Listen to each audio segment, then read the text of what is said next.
Well, you've said there's 69 different types of extraterrestrials. Well, that that you're they aware knew of. of in 1960s. There may be many more now. Okay, and are these aliens from different planets or? Yes, I'm quite sure they would be from different star systems because of the diversity of the biological form and size. I mean, some are a foot and a half tall. Some reported to be 10, 12 feet tall. You know, to my knowledge, they're all bipedal, 2 arms, 2 legs, had sort of that form, but then a huge amount of variation within that form. And this would explain why some of those craft are very, very tiny and some very large. I mean, if you're a 2 foot, 3 foot tall being, you know, a 25, 30-foot diameter egg-shaped craft is kind of spacious, right? You know, it's like us being in something 60 feet, proportionally. What are the size differences? I mean, are there like insect-sized aliens and giant, you know, I don't know, like whale-sized aliens? I mean, what's the range? Because it could technically be anything, right? I mean, because yes, like in our case, you talked about this in some of your interviews. Humans evolved from monkeys, right? And monkeys are warlike. Yeah. They kill each other. Right. They fight. Organizing the troops and so forth. But if you had a species that evolved from, let's say, dolphins or something like that aren't warlike, right? This might be an alien species that don't kill each other, and they don't understand why humans are killing each other all the time. Right. They don't. They understand it. They just think that it's a shame we haven't evolved past it. Right. So in terms of the alien species that you're familiar with, what's the range?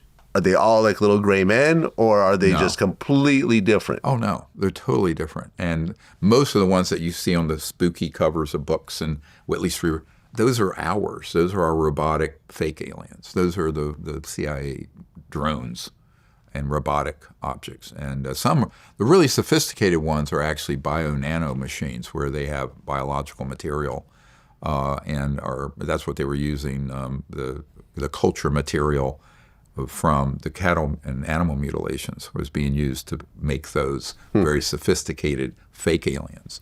And you know, there's a physicist that I know who worked on those programs.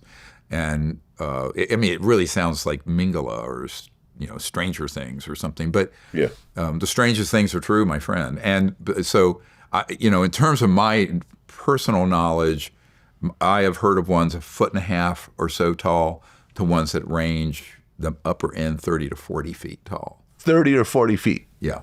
Wow. But that's, you know, pretty rare.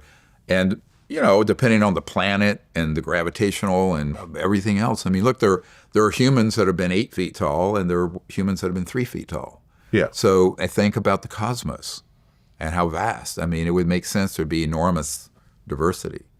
And this brings to another question. I mean, you talk about war.